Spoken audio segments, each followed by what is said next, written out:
Hey everyone, I just wanted to hop on here with Carl to talk about some of the stuff that happened with the FTC last week. I know Carl and I were going to get on a call last week, and things Friday. got in the way.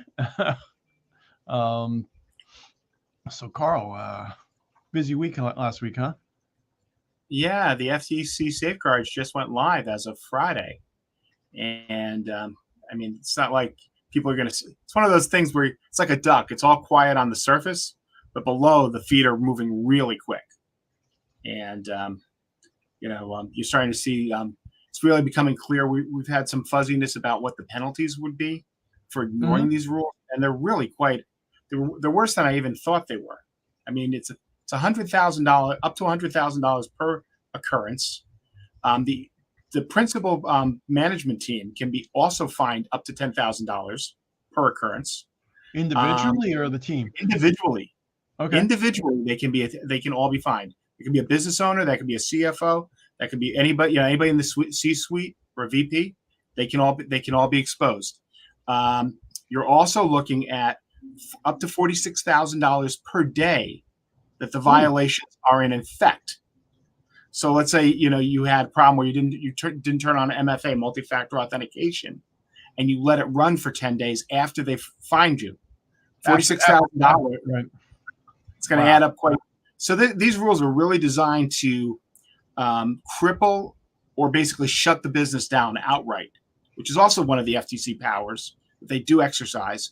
And then you're looking at the real extreme end of up to 5 years prison time.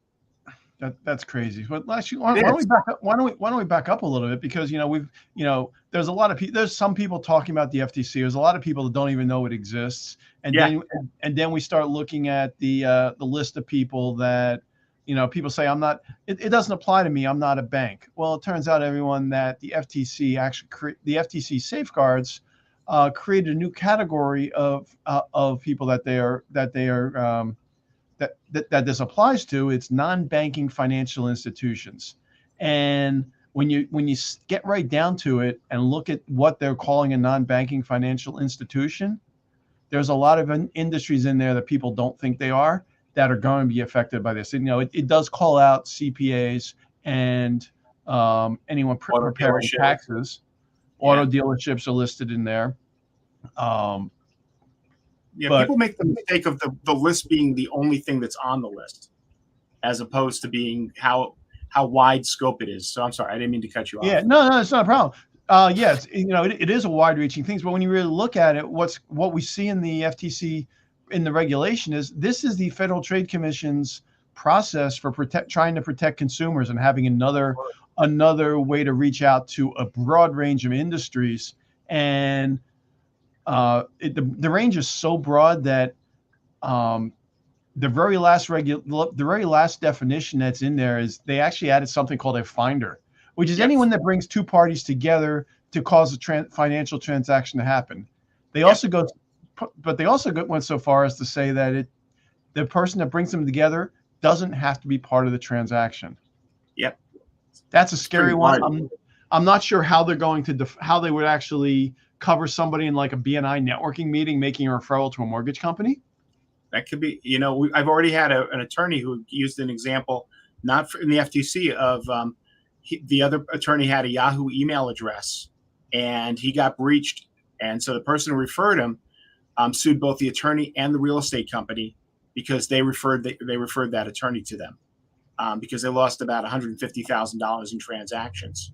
Yep. So they went after both parties. And I don't know how that's settled out, but I wouldn't want to be on the. Attorneys sue everyone involved. I used to work for a pool company that all they did was make the fiberglass steps. Yep. Somebody dove in the pool and got hurt. The step company got involved in that, got pulled into that lawsuit too. So it's crazy things we see out there, and really the FTC is out there to try and protect people from data breaches. Now everyone, let's get it clear: is the FTC? There's nothing to file for FTC compliance today. No. It's really kicks in if you have a data breach or involved in a data breach. Yeah. So and even if somebody you say, oh, nobody will notice. Let's say your records get exposed, and you're like, I'm going to turn a blind eye. What'll happen is, your clients, when they make their cyber insurance claims, the companies are going to go back and find out where that breach was. Absolutely. And so you may get a knock on a door. You may not have even known you were in the middle of a breach. But there's actually, outside of also the 13 categories, there's really like 5 different ways you can know if your company might be part of it. One is, if you fall under the FTC rule. One is, do you manage or have access to non-public consumer data? Other one is, do you manage a lot of money directly or indirectly? Do you, what was I going to say? Does your business work in maintaining or getting funds through either mortgages or any other type of lending? Or are you doing any type of credit reviews?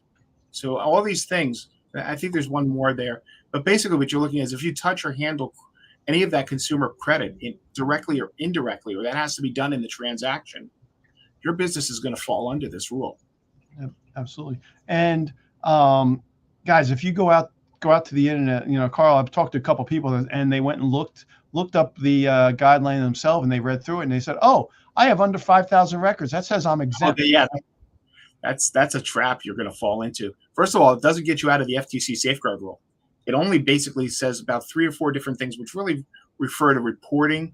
You don't have to go to a board of directors. You don't have to create a team.